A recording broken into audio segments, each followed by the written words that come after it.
Hi, everybody. I'm Candid Frank Stanisci of Candid Frank Live. Welcome to the Spanglish World Network on Zingo TV channel 249 and 250. Please remember to download the Zingo TV app at the respective app stores for iOS and Android devices. While you download the app, make sure you rate and leave a comment. Both apps are absolutely free. Zingo TV is available on Google, Chromecast, Amazon Fire TV sticks, Roku sticks, and also on all smart TVs 2016 forward. Now on Candid Frank Live, joining me as usual is Aaron William Freeland. Hey, Aaron, how you doing, buddy? Doing well, Frank. How are you? Well, I started with the CFL logo here, and you're not doing CFL, so now I have to go into the settings, and I got to go into the virtual background, and then I got to go find a background that agrees with what you go. Okay, we'll use this one. That works. There's really nothing to report on the CFL at this point.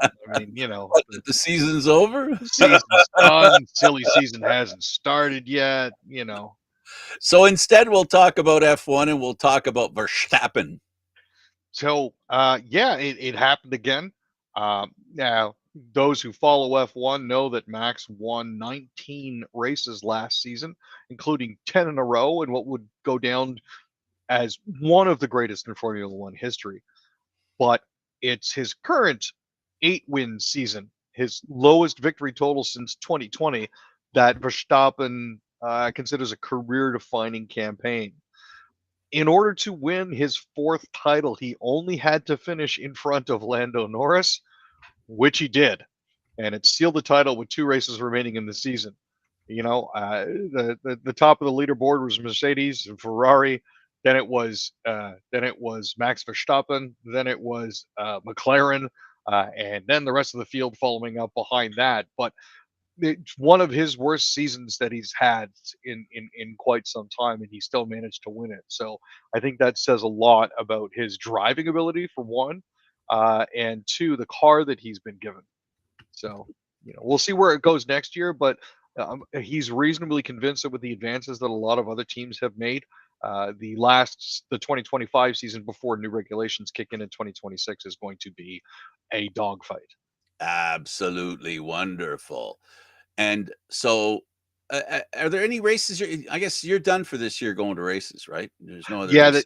You're not. the last two are overseas. I can't afford either of those. So Isn't there one like in is it Georgia? Isn't there one in Georgia? Like you're thinking Georgia the country or Georgia the state? no, I was thinking Georgia. I was thinking Georgia the state.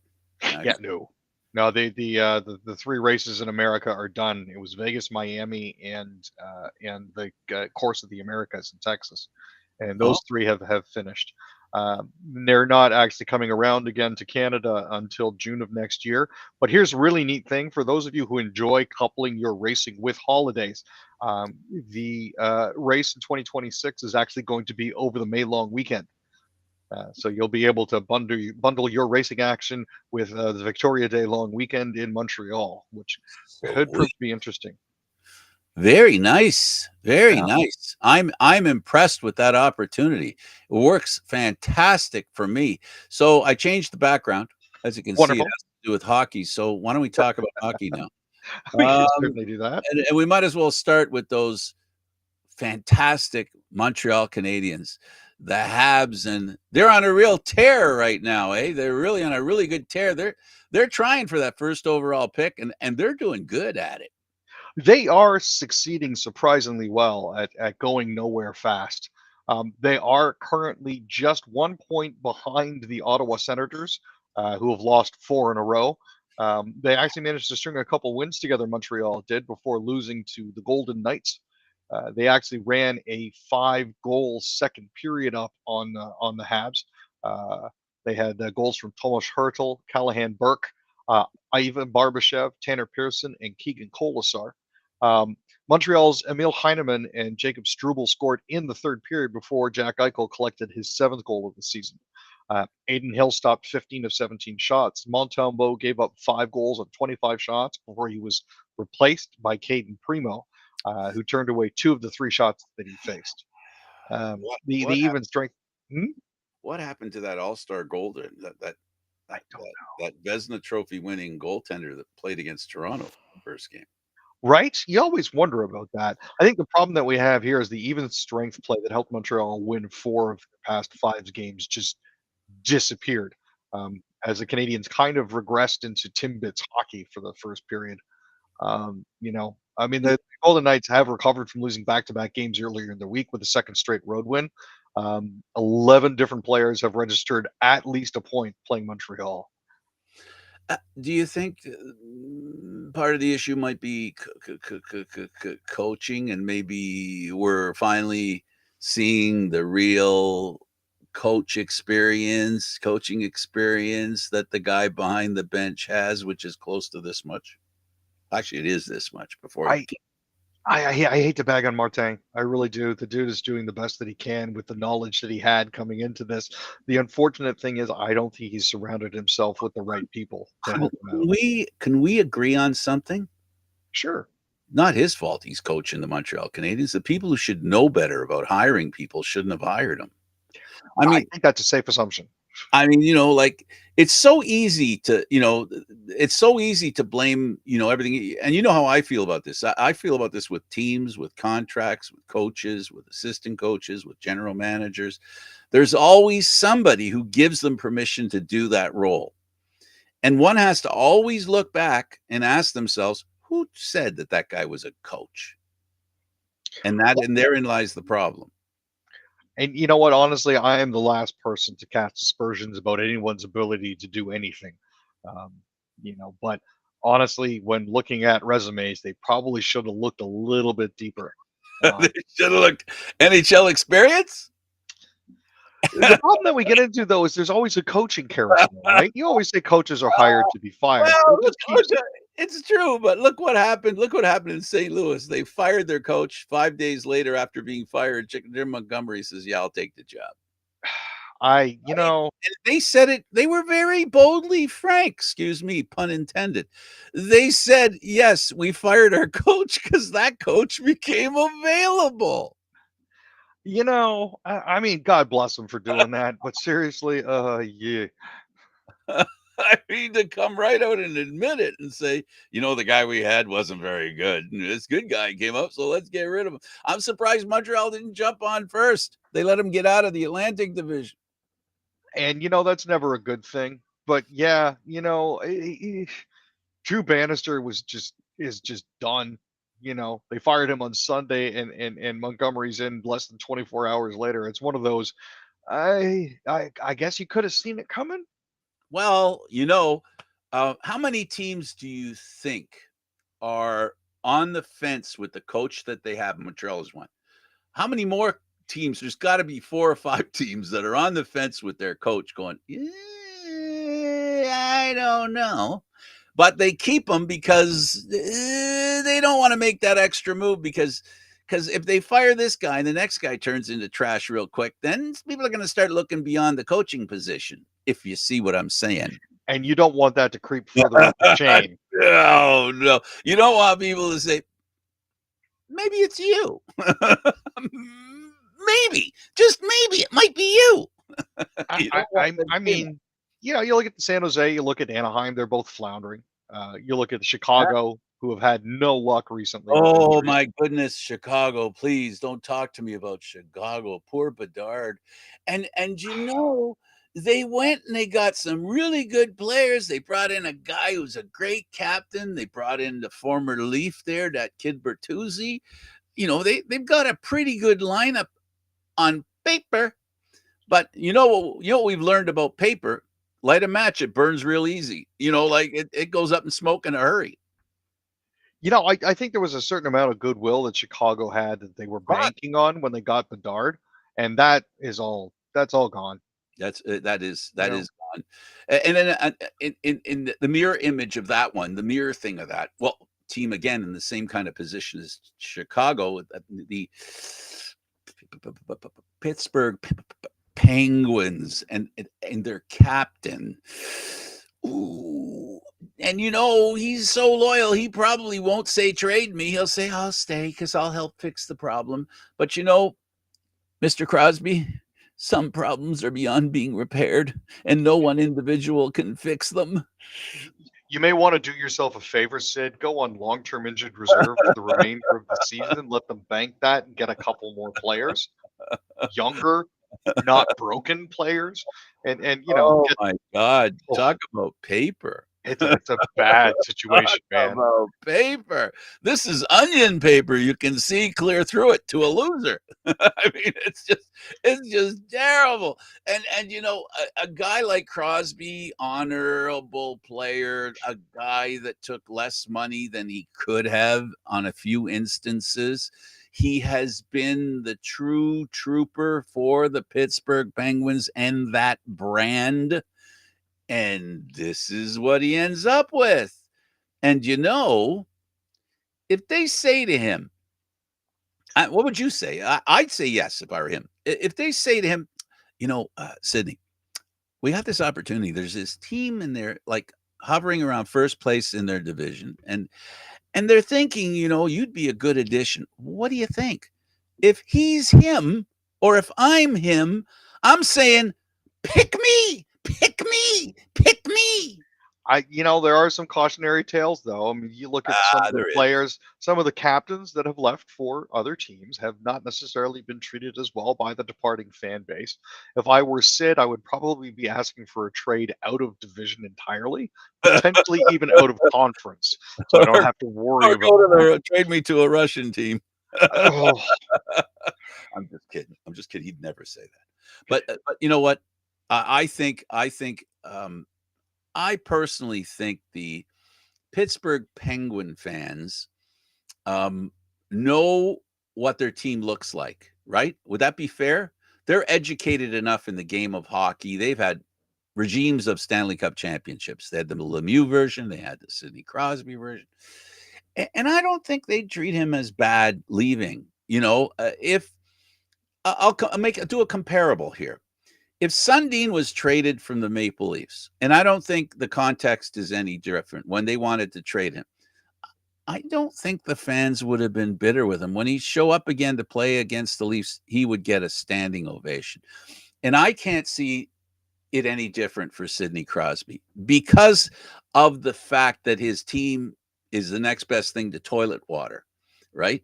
And in the case of the Islanders and Tavares, the Islanders were a hopeful team still. They weren't dregs. They weren't the best, but they weren't a team that the fans gave up on. And Tavares left because the team traded him for tradable commodities. mm. The thing with Tavares is he left and the team got.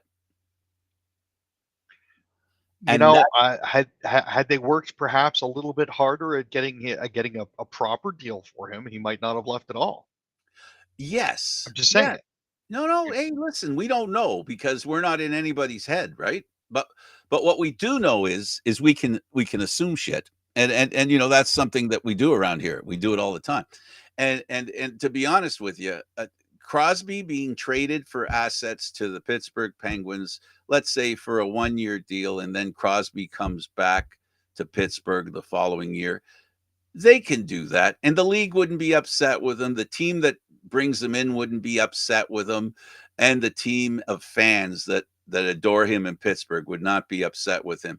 I just think having a player who's contributed that much to the greatness of the game to have to go through this, it's terrible. It's awful. It really is. Now there is a team that could potentially afford Sidney and his cap hit. Calgary? I'm thinking of a team, with only $69 million on the books. They could definitely afford him. You thinking Calgary? Is that I'm thinking Calgary. It's a possibility. That would be kind of interesting, him coming back to Canada. It definitely would. And seeing as the Flames are currently sitting second place in the Pacific right now, I mean, it's certainly a viable option. When you consider the fact that right now they are where they are, they're actually in 8th place overall, second in their division. It's not necessarily a bad place to end up. And 1 game a year in Pittsburgh. Yeah. And not every the year. impact. 1 game a year, not every year. Yeah. Especially every other. Where they are. Mm-hmm. I like that idea. You think maybe we should call Pittsburgh and do we still does Dubas still have us on his instant Speed dial? We I'm have actually wondering. I would like to know if some of our viewers play NHL 25, the franchise version. I'd Mhm. like to see them try to work a trade with Calgary to pick up Crosby. I'd like to see if the computer would actually reject it or let it go through.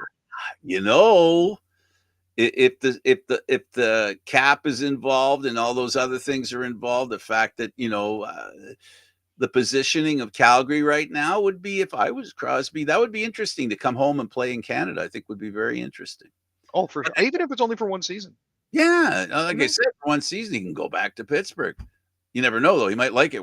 He might like it away from Pittsburgh for a little while. Give him the ticket. Well, you know what? In all fairness, Pittsburgh is a great organization. It has such great history, right? It has great history. 2 generations of Stanley Cup dominance. You know, there are some teams who haven't had one. One. So having two, and there's one that's wishing they had another one after 60 years, would hope that something like that could happen. Yeah, no, I like the guy. He's, I mean, come on, he plays for Canada. Sidney Crosby's golden goal in Vancouver. He has a place in, I think, every Canadian's heart. So if he did come to Calgary, I think that would be great. And I really don't think, if assets went the other way, that Penguin fans would be, too perturbed by it. Oh, for sure. Let's go to the Sens. Apparently, they're slumping, Aaron. Yeah, 5 in a row is just tough to swallow. They actually dropped the game 4-3 to the visiting Vancouver Canucks. Uh, Early lapses and costly mistakes basically hampered Ottawa.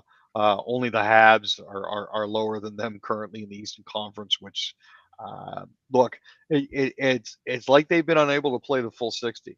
And at a certain point, Brady pops his top, starts taking stupid penalties, and that's pretty much all she wrote. Um, you know, Claude Giroux and Tim Stutzla both scored in the final 3 minutes and 31 seconds, but they weren't able to complete the comeback. And Brady had already been tossed for fighting him misconduct penalties with just over 6 minutes remaining. I don't know if he would have made a difference. I do know that there's a certain amount of leeway that is afforded to them because Travis Green is their new coach, and he's only been around for 20 games. He's had a quarter of the season, so I don't think they're going to fire him yet. But the fact that they're having so many issues just putting together, a few wins is a bit of a problem. Remember what I was saying about the general manager? You can't fire too many coaches. No, no, the carousel's going to keep on turning. Eventually, at some point, they're going to find a coach that works for them. Yeah, it's amazing how teams just can't find the mojo. It's amazing, and as much as I won't say we, as critical as I am about the Maple Leafs, I always hedge my bet by saying, but when they play well, they deserve to be accredited, given credit for playing well. And the Senators have not earned credit for playing well for a prolonged period. And so far, that is the problem with the Senators, that they can't put together a consistent season. Their play always is up and down, and sometimes, unfortunately, it spends more time down than it does up. And that's why they find themselves just ahead of Montreal. That's a tire fire by most people's estimations, and they're only a couple of points ahead of that team. It's just like when we're all panicking, and Leaf fans are all panicking about the Leafs, and they win a couple of games, and now they're at the top of the division. I mean, I mean, the division isn't that strong. I mean, the Leafs in first are like fifth in the conference, so there is that to contemplate. So it is what it is. The Senators, very disappointing that they just can't make it work. They've got an owner who looks and sounds like he's a guy who wants to make it happen. Hopefully they'll make it happen. The Predators go into, my goodness, Jet territory, the best team in the league, and pull off what the Leafs did in Jets territory. I think we're getting to that part of the season where you have to wonder if the Winnipeg Jets are frauds or not. I'm kidding. I'm kidding. Obviously, Winnipeg fans, don't come for me. Are Jet fans like Leaf fans? Because maybe that's what they're doing. They're like, oh, tear this team up. They're terrible. They lost against Nashville. I haven't seen a lot. If Jesse Pollock's reaction from Bar Down Sports on TSN is any indication, they're floundering right now. But I mean, come on. The team is 17-4, 21 games into the season. They have an 8-10 winning percentage. They're 7-3-0 in their last 10 games. This is not a team that's doing poorly by any stretch of the imagination. This is what's called regressing to the mean. It happens to all teams eventually. You Yeah. can't go 82-0. Well, you can try. Well, you can certainly. That's part of the fun is trying to go 82-0. But Right now, they're the best team in the league. We can yep. debate whether they're the best team in the league in the last 10 games, but the fact is they're a very good team and they deserve to be where they are. They have what it takes. They have a defense, they have a goaltender, and they can score. So that's an important thing. Anderson scores shootout winner. Flames hold off a late Wild comeback in 4-3 win, and the Flames beat a pretty good team in the Wild. Yeah, for sure. I mean, Minnesota is currently sitting second in the Central. Calgary is sitting second in the Pacific. These teams are not pushovers by any stretch of the imagination. As a matter of fact, Minnesota actually has 30 points to Calgary's 27. So, statistically speaking, at the end of the day, they were the better team, but just not last night. Kirill Kaprizov did not play after getting hurt in Edmonton on Thursday. He's currently tied for the NHL scoring lead with 34 points on a 7-game point streak. And after going 2 for 37 on the power play, which dropped them to 30th in the NHL, Calgary scored 4 times on its last 8 opportunities, including a perfect 2 for 2 against Minnesota. They came back. They blew a 2-goal lead late in the third period, but they managed to make a comeback. Marcus Johansson, Brock Faber, and Marco Rossi scored for Minnesota, but Pospisil and Sharangovich scored late for Calgary. So Calgary has now won 4 games in a row. They've got a bit of a heater going here. So Vegas is next. Okay, we only got a little bit of time left. The Rangers lose to the McOilers. Yeah, they got blown out 6-2 on Saturday in convincing fashion. They gave up 21 shots in the first period. Connor McDavid was just too quick, generated a ton of odd man rushes. The Oilers actually continued their dominance, and all of a sudden the Rangers found themselves down 4-0, and that was pretty much it. Now the Rangers are 12-6-1, but currently their play has not been at the level of the Stanley Cup contender. They have actually indicated that they are willing to trade some of their bigger pieces, including Jacob Trouba. The Leafs played the HC of Utah for the first time. Marner gets 2 goals. They look good. They looked very sharp in last night's game. Joseph Wall looked fantastic. I'm surprised he didn't blow a groin with a save that he made in the third period. Really good to see also Alex Nylander showing up for that. The unfortunate thing was the game happened on the same day as the Santa Claus parade, which meant that the Utah Hockey Club actually got off their bus and walked to the arena. Yeah. Both Nylander brothers took the subway to the rink. So yeah, it's one of those funny little situations that you never necessarily want to see, but was pretty funny at the end of the day. So the Leafs are talking to Calgary, kicking some tires, figuring out whether Kadri should come back. How's that ironic? Right? Like, of all the things that could potentially happen, Kadri coming back, I don't know. I mean, this is where you might ask Austin Matthews to go on long-term injured reserve if he isn't coming back on Wednesday, just to give you a little bit of bankable space. Come back for the playoffs. You get Calgary to retain some salary on Kadri. They can afford to do it, for the love of Pete. I wouldn't want to give away one of these. They don't have. They have so few great young players, and I mean, I would be okay with 89 going. Yeah, I can see Robertson going. I wouldn't want to see Fraser Minton go. I wouldn't want to see or Easton Cowan. I was just about to mention him. Yeah, I would hate to see him go. That could potentially be disastrous. But he's on a roll in junior, 54 straight games with a point. Yeah, finally got an assist to make sure that his point streak continued in London's win against the Saginaw Spirit. Good to see that happen. But yeah, it's one of those things that could potentially be interesting. But Kadri's 34. If we want to continue the Leafs trend of bringing in players that are on the downside of their careers, then yeah, by all means, go for it. But for the love of Pete, please don't.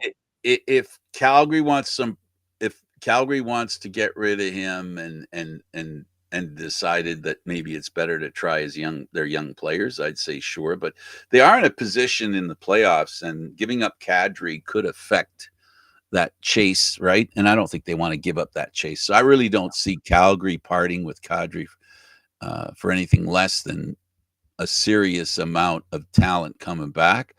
And I just don't think Toronto should trade for someone like that who the team really wants to keep. Do somebody a favor, take them off their hands. Yeah, fine. But I like Kadri. I don't think they ever should have traded him, but that's just me. Hey, look, it is what it is. He got himself a cup out of it.